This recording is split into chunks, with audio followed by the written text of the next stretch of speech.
ਔਰੰਗਜ਼ੇਬ ਦੇ ਅੱਗੇ ਰਾਮ ਰਾਏ ਜੀ ਨੇ 72 ਕਰਾਮਾਤਾਂ ਕੀਤੀਆਂ। ਔਰੰਗਜ਼ੇਬ ਦੀ ਮੁਲਾਕਾਤ ਰਾਮ ਰਾਏ ਜੀ ਨਾਲ ਹੋਈ। ਬਾਬਾ ਰਾਮ ਰਾਏ ਜੀ ਦੇ ਚਿਹਰੇ ਤੇ ਕੁਦਰਤੀ ਇਲਾਹੀ ਨੂੰ ਚਮਕ ਰਿਹਾ ਸੀ। ਉਹਨਾਂ ਦੇ ਮਿੱਠੇ ਬਚਨ ਸੁਣ ਕੇ ਔਰੰਗਜ਼ੇਬ ਬੜਾ ਖੁਸ਼ ਹੋਇਆ। ਰਾਮ ਰਾਏ ਜੀ ਦੇ ਬਚਨਾਂ ਨੇ ਕੁਝ ਐਸਾ ਅਸਰ ਕੀਤਾ ਕਿ ਉਹ ਰਾਮ ਰਾਏ ਜੀ ਦਾ ਮੁਹੱਬਤੀ ਬਣ ਗਿਆ। ਉਸਨੇ ਖਿਆਲ ਕੀਤਾ ਜੇ ਪਿਆਰ ਤੇ ਸੇਵਾ ਨਾਲ ਖੁਸ਼ ਹੋ ਕੇ ਰਾਮ ਰਾਏ ਜੀ ਸਾਡੇ ਦੀਨ ਵਿੱਚ ਆ ਜਾਏ ਤਾਂ ਬੇਅੰਤ ਹਿੰਦੂ ਇਹਨਾਂ ਦੇ ਮੁਰੀਦ ਹੋ ਜਾਣਗੇ। ਇਸ ਲਈ ਰਾਮ ਰਾਏ ਜੀ ਦਾ ਔਰੰਗਜ਼ੇਬ ਨੇ ਬੜਾ ਸਤਿਕਾਰ ਕੀਤਾ। ਰਾਮ ਰਾਏ ਜੀ ਨੇ ਬੜੀਆਂ ਕਰਾਮਾਤਾਂ ਦਿਖਾ ਕੇ ਔਰੰਗਜ਼ੇਬ ਨੂੰ ਆਪਣਾ ਅਨੁਸਾਰੀ ਕਰ ਲਿੱਤਾ ਸੀ। ਕਾਜ਼ੀਆਂ ਮੌਲਵੀਆਂ ਨੇ ਰਾਮ ਰਾਏ ਜੀ ਦੇ ਉੱਪਰ ਅਨੇਕ ਸਵਾਲ ਕੀਤੇ। ਰਾਮ ਰਾਏ ਜੀ ਨੇ ਉਹਨਾਂ ਨੂੰ ਐਸੇ ਉੱਤਰ ਦਿੱਤੇ ਕਿ ਕੋਈ ਪੁੱਛਣ ਜੋਗਾ ਨਹੀਂ ਰਿਹਾ। ਔਰੰਗਜ਼ੇਬ ਨੇ ਰਾਮ ਰਾਏ ਜੀ ਨੂੰ ਇੱਕ ਬੱਕਰਾ ਭੇਜਿਆ ਤੇ ਕੁਝ ਰਸਦ ਭੇਜੀ। ਰਾਮ ਰਾਏ ਜੀ ਨੇ ਚੌਥਾ ਹਿੱਸਾ ਬੱਕਰਾ ਪੀਰ ਤੇ ਕਾਜ਼ੀ ਨੂੰ ਦਿੱਤਾ। ਅਗਲੇ ਦਿਨ ਔਰੰਗਜ਼ੇਬ ਨੇ ਇੱਕ ਹੋਰ ਬੱਕਰਾ ਭੇਜਿਆ ਤੇ ਕਿਹਾ ਉਹ ਪਹਿਲਾ ਬੱਕਰਾ ਮੇਰੇ ਬੱਚੇ ਦਾ ਸੀ, ਉਹ ਵਾਪਸ ਮੰਗ ਰਿਹਾ ਹੈ, ਉਹਦੇ ਬਦਲੇ ਇਹ ਨਵਾਂ ਬੱਕਰਾ ਲੈ ਲਓ। ਰਾਮ ਰਾਏ ਜੀ ਨੇ ਔਰੰਗਜ਼ੇਬ ਦਾ ਕਪੜਾ ਪਛਾਣ ਲਿਆ। ਉਹਨਾਂ ਨੇ 3 ਹਿੱਸੇ ਬੱਕਰਾ ਸੁਰਜੀਤ ਕਰਕੇ ਭਾਈ ਤਾਰੇ ਨੂੰ ਚੌਬਦਾਰ ਦੇ ਨਾਲ ਦੇ ਕੇ ਔਰੰਗਜ਼ੇਬ ਕੋਲ ਕਚਹਿਰੀ ਵਿੱਚ ਭੇਜ ਦਿੱਤਾ। ਜਿਸ ਨੂੰ ਵੇਖ ਕੇ ਸਾਰੇ ਲੋਕ ਹੈਰਾਨ ਹੋ ਗਏ। ਤਾਂ ਬਾਦਸ਼ਾਹ ਨੇ ਚੌਥੀ ਲੱਤ ਨਾ ਹੋਣ ਦਾ ਕਾਰਨ ਪੁੱਛਿਆ। ਭਾਈ ਤਾਰੇ ਨੇ ਆਖਿਆ ਚੌਥੀ ਲੱਤ ਪੀਰ ਤੇ ਕਾਜ਼ੀ ਨੇ ਖਾਧੀ ਹੈ, ਇਹ ਉਹਨਾਂ ਤੋਂ ਸਾਬਤ ਕਰਾ ਲਓ। ਔਰੰਗਜ਼ੇਬ ਨੇ ਪੀਰ ਤੇ ਕਾਜ਼ੀ ਨੂੰ ਚੌਬਦਾਰ ਭੇਜ ਕੇ ਸੱਦਿਆ। ਪੀਰ ਇਹ ਗੱਲ ਸੁਣਦੇ ਹੀ ਸ਼ਰਮਿੰਦਾ ਹੋ ਗਿਆ। ਕਾਜ਼ੀ ਵੀ ਬੜਾ ਸ਼ਰਮਿੰਦਾ ਹੋਇਆ। ਦੂਜੀ ਕਰਾਮਾਤ, ਔਰੰਗਜ਼ੇਬ ਨੇ ਬਾਗ ਦੇ ਵਿੱਚ ਇੱਕ ਖੂਹ ਦੇ ਉੱਪਰ ਇੱਕ ਚਾਦਰ ਵਿਛਾ ਦਿੱਤੀ ਤੇ ਭਾਈ ਰਾਮ ਰਾਏ ਜੀ ਨੂੰ ਕਿਹਾ ਇੱਥੇ ਬੈਠ ਕੇ ਦਿਖਾਓ। ਰਾਮ ਰਾਏ ਜੀ ਉਸ ਉੱਪਰ ਅਡੋਲ ਬੈਠੇ ਰਹੇ। ਉਹ ਖੂਹ ਅੱਜ ਵੀ ਦਿੱਲੀ ਵਿੱਚ ਗੁਰਦੁਆਰਾ ਮਜਨੂ ਟਿੱਲਾ ਵਿੱਚ ਮੌਜੂਦ ਹੈ। ਆਪ ਜੀ ਜਦੋਂ ਮਰਜੀ ਉਹਦੇ ਦਰਸ਼ਨ ਕਰ ਸਕਦੇ ਹੋ। ਤੀਸਰੀ ਕਰਾਮਾਤ, ਕਾਜ਼ੀਆਂ ਦੇ ਕਹਿਣ ਤੇ ਬਾਬਾ ਰਾਮ ਰਾਏ ਜੀ ਨੂੰ ਜ਼ਹਿਰ ਦੀ ਪੋਸ਼ਾਕ ਪਹਿਨਾਈ, ਪਰ ਬਾਬਾ ਰਾਮ ਰਾਏ ਜੀ ਨੂੰ ਕੋਈ ਅਸਰ ਨਹੀਂ ਹੋਇਆ। ਚੌਥੀ ਕਰਾਮਾਤ, ਔਰੰਗਜ਼ੇਬ ਦੇ ਪੁੱਛਣ ਤੇ ਉਹਦੀ ਪਿਆਰੀ ਬੇਗਮ ਦੇ ਗੁਪਤ ਚਿੰਨ੍ਹ ਦੱਸੇ। ਉਹਨਾਂ ਦੀ ਪੰਜਵੀਂ ਕਰਾਮਾਤ ਸੀ ਸ਼ਾਹ ਦੀ ਇੱਛਾ ਤੇ ਪਦਮਨੀ ਦਿਖਾਈ। ਛੇਵੀਂ ਕਰਾਮਾਤ, ਔਰੰਗਜ਼ੇਬ ਕਹਿਣ ਲੱਗਿਆ ਤੁਸੀਂ 2 ਚੰਨ ਹੀ ਦਿਖਾ ਦਿਓ।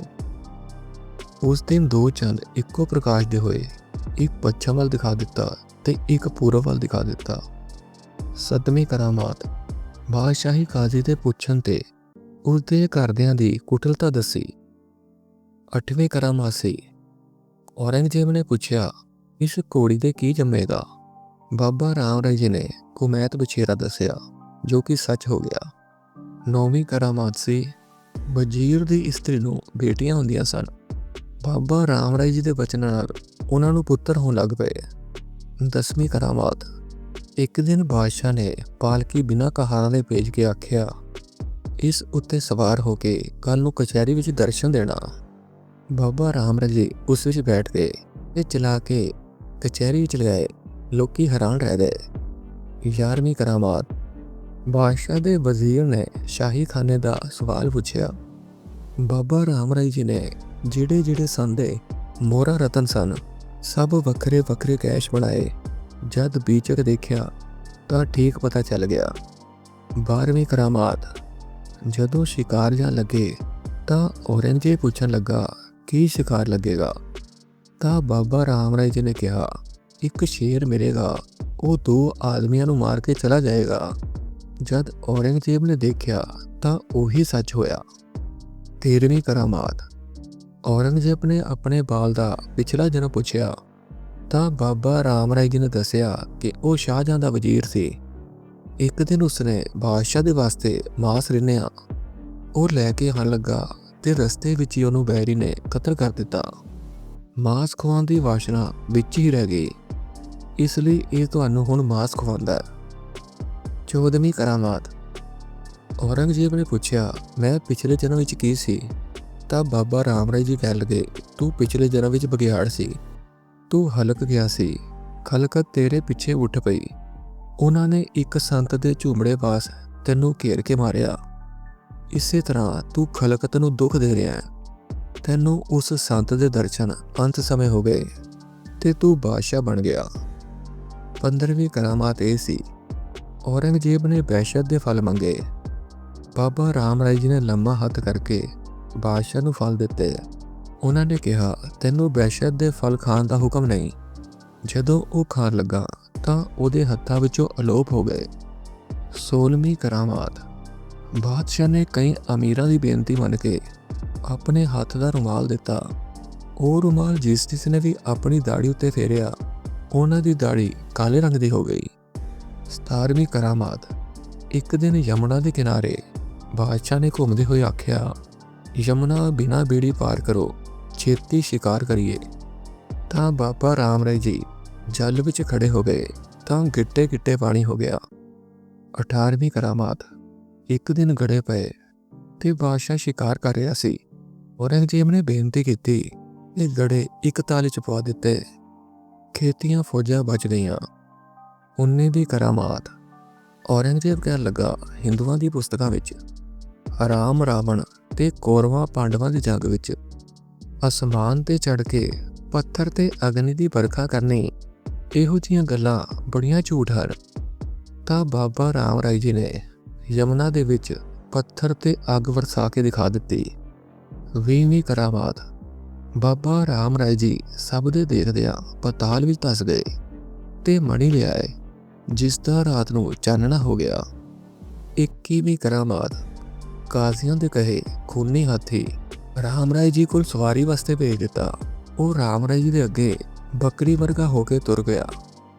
22ਵੀਂ ਕਰਾਮਾਤ, ਕਚਹਿਰੀ ਵਿੱਚ ਇੱਕ ਮੌਲਵੀ ਨੇ ਧੰਨ ਗੁਰੂ ਨਾਨਕ ਸੱਚੇ ਪਾਤਸ਼ਾਹ ਜੀ ਦੀ ਨਿੰਦਿਆ ਕੀਤੀ ਤਾਂ ਬਾਬਾ ਰਾਮ ਰਾਏ ਜੀ ਨੇ ਬਚਨ ਕੀਤਾ ਕਿ ਤੇਰੀ ਜ਼ੁਬਾਨ ਛੇਕ ਹੋ ਕੇ ਬੰਦ ਹੋ ਜਾਣ ਦੇ ਯੋਗ ਹੈ। ਉਸੇ ਤਰ੍ਹਾਂ ਹੋਇਆ, ਉਹਦੀ ਜੀਭ ਵਿੱਚ ਛੇਕ ਹੋ ਗਿਆ ਤੇ ਉਹ ਬੋਲਣ ਤੋਂ ਰਹਿ ਗਿਆ। ਉਸ ਤੋਂ ਬਾਅਦ ਕੋਈ ਵੀ ਧੰਨ ਗੁਰੂ ਨਾਨਕ ਸੱਚੇ ਪਾਤਸ਼ਾਹ ਜੀ ਦੇ ਬਾਬਤ ਕੋਈ ਮੰਦ ਵਚਨ ਨਹੀਂ ਬੋਲਿਆ। 23ਵੀਂ ਕਰਾਮਾਤ ਸੀ, ਇੱਕ ਦਿਨ ਕੱਤਕ ਵਿੱਚ ਟਿੱਡਾ ਆਈ। ਲੋਕਾਂ ਨੂੰ ਡਰ ਪੈ ਗਿਆ ਕਿ ਇਹ ਫਸਲ ਖਾ ਜਾਏਗੀ ਤਾਂ ਔਰੰਗਜ਼ੇਬ ਦੇ ਕਹਿਣ ਤੇ ਬਾਬਾ ਰਾਮ ਰਾਏ ਜੀ ਨੇ ਇਹਨਾਂ ਨੂੰ ਹਿਮਾਲਿਆ ਪਰ ਤੋਰ ਦਿੱਤਾ। 24ਵੀਂ ਕਰਾਮਾਤ, ਇੱਕ ਵਾਰੀ ਔਰੰਗਜ਼ੇਬ ਦੇ ਪੁੱਤਰ ਨੂੰ ਬਹੁਤ ਤਾਪ ਚੜ੍ਹ ਗਿਆ। ਜਦੋਂ ਇਹ ਕਿਸੇ ਹਕੀਮ ਤੋਂ ਨਾ ਉਤਰਿਆ ਤਾਂ ਬਾਬਾ ਰਾਮ ਰਾਏ ਜੀ ਨੇ ਸਤਨਾਮ ਦਾ ਜਾਪ ਜਪਾਇਆ ਤਾਂ ਉਹ ਤਾਪ ਉਤਰ ਗਿਆ। 25ਵੀਂ ਕਰਾਮਾਤ, ਇੱਕ ਦਿਨ ਕਚਹਿਰੀ ਵਿੱਚ ਸਾਰਿਆਂ ਨੂੰ ਦਿਨੇ ਤਾਰੇ ਦਿਖਾਏ। 26ਵੀਂ ਕਰਾਮਾਤ, ਔਰੰਗਜ਼ੇਬ ਨੇ ਵੱਡੇ ਵੱਡੇ ਚੋਪੜ ਦੇ ਖਿਲਾੜੀ ਮੰਗਾਏ। ਉਸਨੇ ਸਾਰੇ ਸ਼ਰਤ ਲਾ ਕੇ ਖਿਡਾਏ। ਰਾਮ ਰਾਏ ਜੀ ਨੇ 12 ਵਾਰੀਆਂ ਵਿੱਚ 12,000 ਮੋਹਰ ਜਿੱਤ ਲਈ। 27ਵੀਂ ਕਰਾਮਾਤ, ਮੁਲਕ ਵਿੱਚ ਮਹਾਮਾਰੀ ਫੈਲ ਗਈ, ਹਜ਼ਾਰਾਂ ਲੋਕ ਮਰਨ ਲੱਗੇ। ਔਰੰਗਜ਼ੇਬ ਨੇ ਬੇਨਤੀ ਕੀਤੀ ਤਾਂ ਰਾਮ ਰਾਏ ਜੀ ਸਤਨਾਮ ਲਿਖ ਕੇ ਦੇਣ ਲੱਗੇ। ਉਹ ਜਿਸ ਦੇ ਗਲ ਵਿੱਚ ਬੰਨਿਆ ਗਿਆ ਉਹ ਬਚ ਗਿਆ। 28ਵੀਂ ਕਰਾਮਾਤ, ਇੱਕ ਦਿਨ ਜੰਗਲ ਵਿੱਚ ਸ਼ਿਕਾਰ ਦੇ ਵਕਤ ਔਰੰਗਜ਼ੇਬ ਨੂੰ ਬੜੀ ਧੁੱਪ ਲੱਗੀ ਤੇ ਉਸਨੇ ਛਾਂ ਮੰਗੀ ਤਾਂ ਇਹਨਾਂ ਨੇ ਮੇਘ ਕਰ ਦਿੱਤੇ। 29ਵੀਂ ਕਰਾਮਾਤ, ਬਾਦਸ਼ਾਹ ਦੀ ਬੇਗਮ ਨੂੰ ਓਲਾ ਪੈ ਗਿਆ। ਜਦ ਕਿਤੇ ਖਲਾਸੀ ਨਹੀਂ ਹੋਈ ਤਾਂ ਬਾਬਾ ਰਾਮ ਰਾਏ ਜੀ ਨੇ ਉਹਨਾਂ ਨੂੰ ਸਤਨਾਮ ਥਾਲੀ ਵਿੱਚ ਪਿਲਾਇਆ। ਬਹਾਦਰ ਸ਼ਾਹ ਜੰਮ ਪਿਆ। ਉਹ ਇਸੇ ਕਰਕੇ ਗੁਰੂ ਘਰ ਦਾ ਵਿਰੋਧੀ ਨਹੀਂ ਸੀ। 30ਵੀਂ ਕਰਾਮਾਤ, ਪਹਿਲਵਾਨ ਭੁੱਲੇ ਸ਼ੇਰ ਅਫਗਾਨ ਦਾ ਬੇਟਾ ਉਸ ਵੇਗ ਜੋ ਰੁਸਤਮ ਦਾ ਖਿਤਾਬ ਲੈ ਚੁੱਕਾ ਸੀ, ਗੁਰੂ ਦੇ ਸੇਵਕ ਸਹਿਜੇ ਬਰਾੜ ਨੇ ਢਾਹ ਲਿੱਤਾ ਜੋ ਉਸ ਅੱਗੇ ਚਿੜੀ ਜਿੰਨਾ ਸੀ।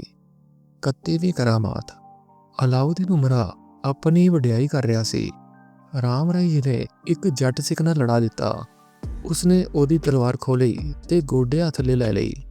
32ਵੀਂ ਕਰਾਮਾਤ, ਪੀਰ ਬੌਸ ਮੁਹੰਮਦ ਜੋ ਸਮਾਧੀ ਲਾ ਕੇ ਕਈ ਦਿਨ ਬੈਠਾ ਰਹਿੰਦਾ ਸੀ, ਉਸਨੇ ਬਾਦਸ਼ਾਹ ਨੂੰ ਕਿਹਾ ਕਿ ਮਰਨਾ ਮੇਰੇ ਵੱਸ ਹੈ। ਉਹ ਕਹਿਣ ਲੱਗਾ ਮੈਂ 30 ਵਰੇ ਹੋਰ ਦੇ ਰੱਖਾਂਗਾ, ਪਰ ਰਾਮ ਰਾਏ ਜੀ ਨੇ ਕਹਿ ਦਿੱਤਾ ਤੂੰ ਪਰਸੋਂ ਮਰ ਜਾਣਾ ਹੈ। ਇਹ ਸੱਚ ਹੋ ਗਿਆ ਤੇ ਉਹ ਤੀਸਰੇ ਦਿਨ ਮਰ ਗਿਆ। 33ਵੀਂ ਕਰਾਮਾਤ, ਔਰੰਗਜ਼ੇਬ ਦੀ ਬੇਟੀ ਨੂੰ ਖੋਜਾ ਕੁੱਛੜ ਲੈ ਕੇ ਖਿਲਾ ਰਿਹਾ ਸੀ। ਰਾਮ ਰਾਏ ਜੀ ਨੇ ਦੇਖਿਆ ਤੇ ਆਖਿਆ ਇਹ ਕਿਹਦਾ ਲੜਕਾ ਹੈ। ਖੋਜੇ ਨੇ ਬਾਦਸ਼ਾਹ ਵੱਲ ਇਸ਼ਾਰਾ ਕੀਤਾ ਤਾਂ ਅੰਗ ਛੋਕਰੇ ਦੇ ਹੋ ਗਏ। ਇਹ ਦੇਖ ਕੇ ਸਭ ਹੈਰਾਨ ਰਹਿ ਗਏ। 34ਵੀਂ ਕਰਾਮਾਤ, ਔਰੰਗਜ਼ੇਬ ਦੇ ਪੁੱਛਣ ਤੇ ਬਾਬਾ ਰਾਮ ਰਾਏ ਜੀ ਨੇ ਦੱਸਿਆ ਕਿ ਉਹ ਰਾਤ ਨੂੰ ਕੀ ਕਰ ਰਿਹਾ ਸੀ ਤੇ ਸੁਪਨੇ ਵਿੱਚ ਉਹ ਮੱਛੀਆਂ ਮਾਰ ਰਿਹਾ ਸੀ ਤਾਂ ਉਹ ਇਸ ਗੱਲ ਨੂੰ ਮੰਨ ਗਿਆ। 35ਵੀਂ ਕਰਾਮਾਤ, ਇੱਕ ਦਿਨ ਔਰੰਗਜ਼ੇਬ ਤੇ ਬਾਬਾ ਰਾਮ ਰਾਏ ਜੀ ਇੱਕ ਬੇੜੀ ਵਿੱਚ ਚੜੇ ਹੋਏ ਸਨ। ਉਹ ਯਮੁਨਾ ਵਿੱਚ ਸੈਰ ਕਰ ਰਹੇ ਸਨ ਤਾਂ ਕਿਸ਼ਤੀ ਡੁੱਬਣ ਲੱਗੀ। ਰਾਮ ਰਾਏ ਜੀ ਨੇ ਛੜੀ ਮਾਰੀ ਤਾਂ ਬੇੜੀ ਕਿਨਾਰੇ ਜਾ ਲੱਗੀ।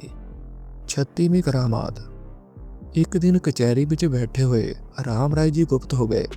ਉਹਨਾਂ ਨੂੰ ਕੋਈ ਨਹੀਂ ਸੀ ਦੇਖ ਰਿਹਾ, ਪਰ ਉਹ ਸਭ ਨੂੰ ਦੇਖ ਰਹੇ ਸਨ। 37ਵੀਂ ਕਰਾਮਾਤ। ਇੱਕ ਦਿਨ ਔਰੰਗਜ਼ੇਬ ਨੇ ਆਖਿਆ, ਧੰਨ ਗੁਰੂ ਨਾਨਕ ਸੱਚੇ ਪਾਤਸ਼ਾਹ ਜੀ ਦਾ ਥਲ ਵਿੱਚ ਸਾਥੀਆਂ ਨਾਲ ਹਜ਼ਾਰਾਂ ਕੋਹਾ ਜਾਣਾ ਲਿਖਿਆ ਹੈ। ਤਾਂ ਰਾਮ ਰਾਏ ਜੀ ਕਹਿਣ ਲੱਗੇ, ਤੂੰ ਦੱਸ ਮੈਂ ਤੈਨੂੰ ਕਿੱਥੇ ਪਹੁੰਚਾਵਾਂ। ਉਹ ਕਹਿਣ ਲੱਗਾ, ਮੱਕੇ। ਜਦੋਂ ਔਰੰਗਜ਼ੇਬ ਨੇ ਅੱਖਾਂ ਖੋਲੀਆਂ ਤਾਂ ਉਹ ਮੱਕੇ ਵਿੱਚ ਰਾਮ ਰਾਏ ਜੀ ਦੇ ਸਮੇਤ ਬੈਠਾ ਸੀ। ਉਸਨੇ ਨਮਾਜ਼ ਪੜ੍ਹੀ ਤੇ ਕਾਬੇ ਦੀ ਯਾਤਰਾ ਕੀਤੀ। ਉਸਨੇ ਨਿਸ਼ਾਨੀਆਂ ਰਹਿ ਕੇ ਅੱਖਾਂ ਮੀਟੀਆਂ ਤੇ ਉਸਨੇ ਆਪਣੇ ਆਪ ਨੂੰ ਦਿੱਲੀ ਬੈਠਾ ਦੇਖਿਆ। 38ਵੀਂ ਕਰਾਮਾਤ। ਇੱਕ ਦਿਨ ਔਰੰਗਜ਼ੇਬ ਦੀ ਬੇਨਤੀ ਮੰਨ ਕੇ ਉਸਨੂੰ ਸਾਰੇ ਦੇਸ਼ ਦੇ ਕਿਲਿਆਂ ਵਿੱਚ ਫੇਰ ਲਿਆਏ। ਇਹ ਸਭ ਕੁਝ ਦੇਖ ਆਏ, ਪਰ ਕਿਲੇਦਾਰਾਂ ਨੇ ਇਹਨਾਂ ਨੂੰ ਨਹੀਂ ਦੇਖਿਆ। 39ਵੀਂ ਕਰਾਮਾਤ। ਔਰੰਗਜ਼ੇਬ ਦੀਆਂ ਅੱਖਾਂ ਵਿੱਚ ਲੋਕਾਂਚਲ ਪਵਾ ਦਿੱਤਾ। ਉਹ ਬੇਗਮਾਂ ਦੇ ਚੇਵਰ ਚੁੱਕ ਲਿਆਏ। ਉਹ ਜੋ ਕੰਮ ਕਰਦੀਆਂ ਸਨ ਉਹ ਦੇਖ ਕੇ ਆਏ ਤੇ ਉਸ ਨੂੰ ਕਿਸੇ ਨੇ ਨਹੀਂ ਦੇਖਿਆ। 40ਵੀਂ ਕਰਾਮਾਤ। ਬਾਬਾ ਰਾਮ ਰਾਏ ਜੀ ਤੇ ਔਰੰਗਜ਼ੇਬ ਜਾ ਰਹੇ ਸਨ। ਇੱਕ ਬੁੱਢੀ ਚੀਕਾਂ ਮਾਰ ਰਹੀ ਸੀ। ਉਹਨਾਂ ਨੇ ਉਸ ਨੂੰ ਪੁੱਛਿਆ ਤਾਂ ਉਹ ਕਹਿਣ ਲੱਗੀ, ਮੇਰੀ ਰੰਡੀ ਦਾ ਇਕਲੌਤਾ ਪੁੱਤਰ ਮਰ ਗਿਆ, ਉਸ ਨੂੰ ਦੱਬਣ ਵਾਸਤੇ ਲੈ ਗਏ ਨੇ। ਤਾਂ ਬਾਬਾ ਰਾਮ ਰਾਏ ਜੀ ਕਹਿੰਦੇ, ਫਿਕਰ ਨਾ ਕਰੋ, ਉਹ ਮਰਿਆ ਨਹੀਂ। ਜਦੋਂ ਉਸ ਨੂੰ ਕਬਰ ਵਿੱਚ ਪਾਉਣ ਲੱਗੇ ਤਾਂ ਉਹਦੀਆਂ ਅੱਖਾਂ ਖੁੱਲ੍ਹ ਗਈਆਂ। ਉਸ ਨੂੰ ਮੋੜ ਕੇ ਘਰ ਲਿਆਏ ਤੇ ਉਹ ਰਾਜ਼ੀ ਹੋ ਗਿਆ। 41ਵੀਂ ਕਰਾਮਾਤ। ਇੱਕ ਗਾਂ ਮਰੀ ਪਈ ਸੀ ਤੇ ਉਹਦਾ ਵੱਛਾ ਭੁੱਖਾ ਸੀ ਤਾਂ ਇਹਨਾਂ ਨੂੰ ਤਰਸ ਆ ਗਿਆ। ਇਹਨਾਂ ਨੇ ਗਊ ਜਵਾ ਦਿੱਤੀ। 42ਵੀਂ ਕਰਾਮਾਤ। ਕਾਜ਼ੀਆਂ ਨੇ ਕਿਹਾ ਕਿ ਧੰਨ ਗੁਰੂ ਨਾਨਕ ਸੱਚੇ ਪਾਤਸ਼ਾਹ ਜੀ ਨੇ ਕਿਤੇ ਇੰਦ ਚੰਦ ਸੂਰ ਕਿਹਾ ਹੈ। ਬਾਬਾ ਰਾਮ ਰਾਏ ਜੀ ਨੇ ਉਹਨਾਂ ਨੂੰ ਪ੍ਰਤੱਖ ਸੂਰਜ ਦਿਖਾ ਦਿੱਤੇ, ਜਿਨ੍ਹਾਂ ਨੂੰ ਦੇਖ ਕੇ ਸਾਰੀ ਕਚਹਿਰੀ ਹੈਰਾਨ ਹੋ ਗਈ। 43ਵੀਂ ਕਰਾਮਾਤ। ਔਰੰਗਜ਼ੇਬ ਦੀ ਤਸਵੀਰ ਹੀਰੇ ਮੋਤੀਆਂ ਦੀ ਜਾਂਦੀ ਰਹੀ। ਅਨੇਕ ਲੋਕ ਪਕੜੇ ਗਏ ਤਾਂ ਜਦੋਂ ਰਾਮ ਰਾਏ ਜੀ ਨੂੰ ਪੁੱਛਿਆ, ਉਹ ਸਭ ਤੋਂ ਛੋਟੀ ਬੇਗਮ ਦੇ ਸੰਦੂਕੜੇ ਵਿੱਚ ਪਈ ਹੈ। ਔਰੰਗਜ਼ੇਬ ਨੇ ਜਾ ਕੇ ਉਹ ਕੱਢ ਲਈ। 44ਵੀਂ ਕਰਾਮਾਤ। ਔਰੰਗਜ਼ੇਬ ਨੇ ਜੋ ਆਪਣੇ ਮਹਿਲਾਂ ਵਿੱਚ ਖਾਧਾ, ਬਾਬਾ ਰਾਮ ਰਾਏ ਜੀ ਨੇ ਸਭ ਕੁਝ ਦੱਸ ਦਿੱਤਾ। 45ਵੀਂ ਕਰਾਮਾਤ। ਇੱਕ ਦਿਨ ਔਰੰਗਜ਼ੇਬ ਨੇ ਕਾਬੁਲ ਦੇ ਕਾਲੇ ਅੰਗੂਰ ਤੇ ਮੇਵੇ ਮੰਗੇ ਤਾਂ ਬਾਬਾ ਰਾਮ ਰਾਏ ਜੀ ਨੇ ਆਪਣੇ ਬਕਸੇ ਵਿੱਚੋਂ ਕੱਢ ਕੇ ਉਹਨਾਂ ਨੂੰ ਖਵਾਏ। 46ਵੀਂ ਕਰਾਮਾਤ। ਇੱਕ ਪਿੱਪਲ ਸਭ ਨੂੰ ਛਾਂ ਦਿੰਦਾ ਸੀ, ਉਹ ਸੁੱਕ ਗਿਆ ਸੀ। ਰਾਮ ਰਾਏ ਜੀ ਨੇ ਉਸ ਨੂੰ ਜਲ ਛਿੜਕ ਕੇ ਉਹਨੂੰ ਹਰਾ ਭਰਾ ਕਰ ਦਿੱਤਾ। 47ਵੀਂ ਕਰਾਮਾਤ। ਇੱਕ ਦਿਨ ਔਰੰਗਜ਼ੇਬ ਕਹਿਣ ਲੱਗਾ, ਮੈਨੂੰ ਹੰਸ ਦਿਖਾਓ।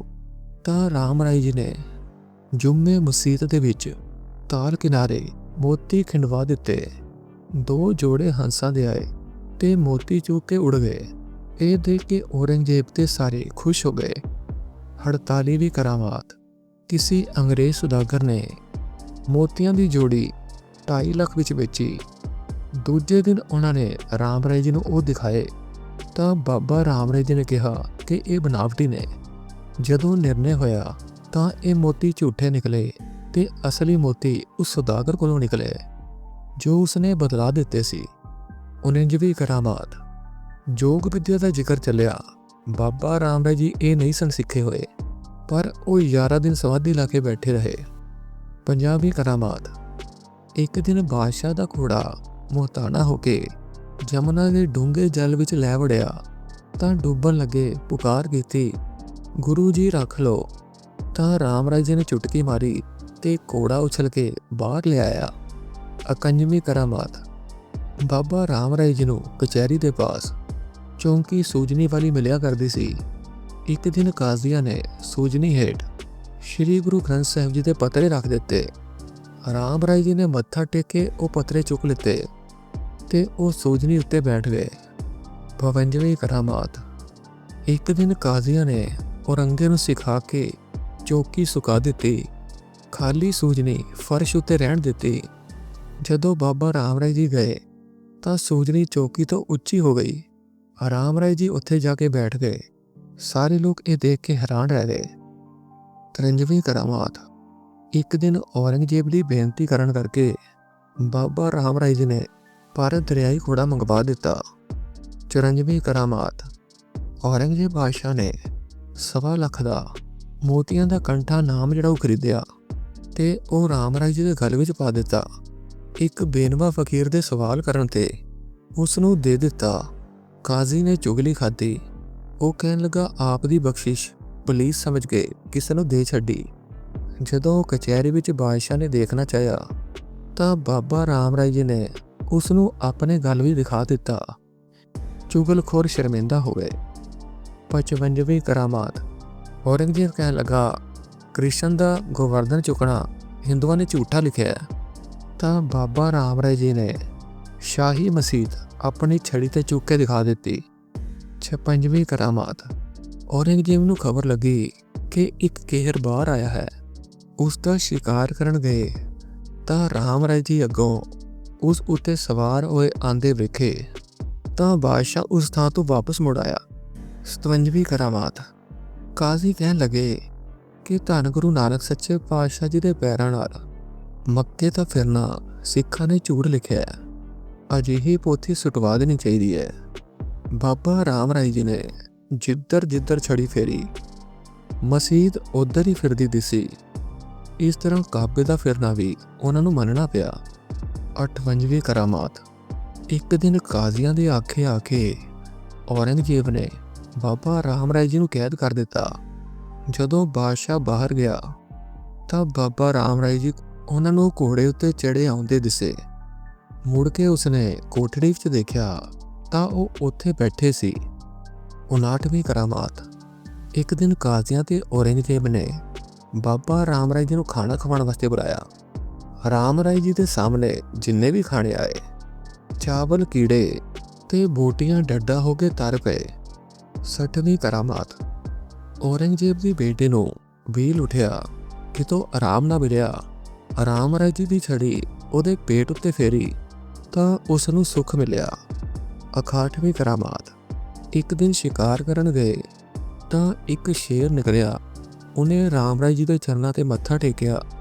ਔਰੰਗਜ਼ੇਬ ਦੇ ਪੁੱਛਣ ਤੇ ਬਾਬਾ ਰਾਮ ਰਾਏ ਜੀ ਨੇ ਦੱਸਿਆ ਕਿ ਇਹ ਪਿਛਲੇ ਜਨਮ ਵਿੱਚ ਸਿੱਖ ਸੀ। ਮਰਨ ਲੱਗਿਆ ਇਸ ਨੂੰ ਮਾਸ ਰਿੱਝਣ ਦੀ ਮੁਸ਼ਕ ਆ ਗਈ।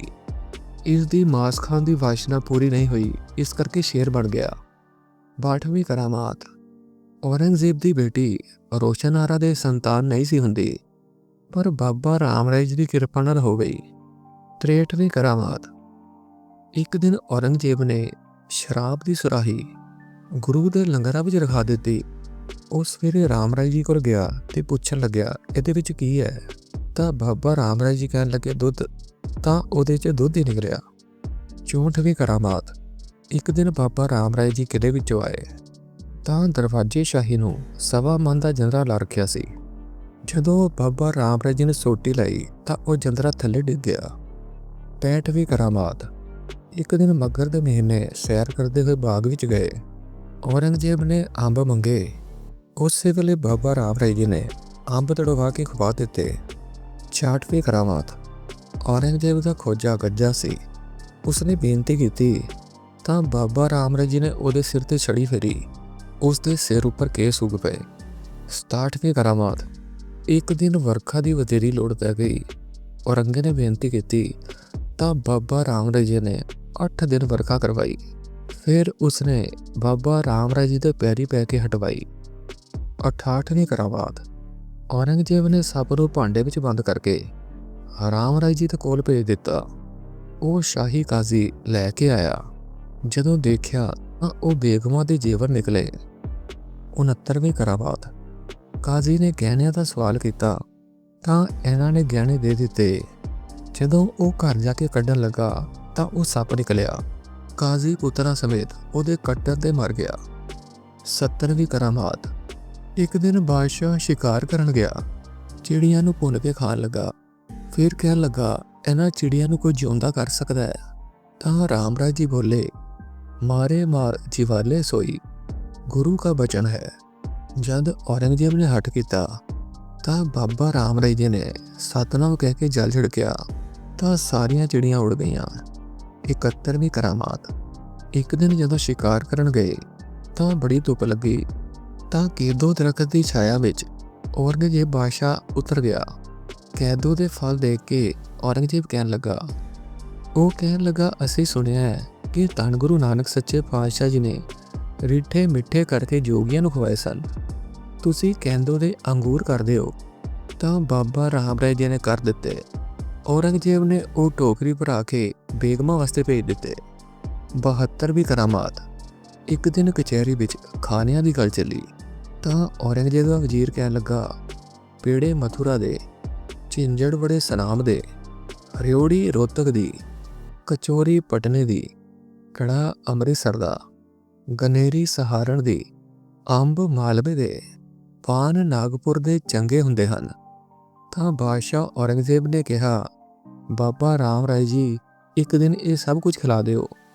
तां बाबा राम राय जी ने चादर तनवा के ये सब चीज़ां कढ़ दित्तियां। बाबा राम राय जी ने होर भी बड़ियां करामातां दिखाईयां पर उन्हां विचों ये 72 करामातां बहुत मशहूर हन।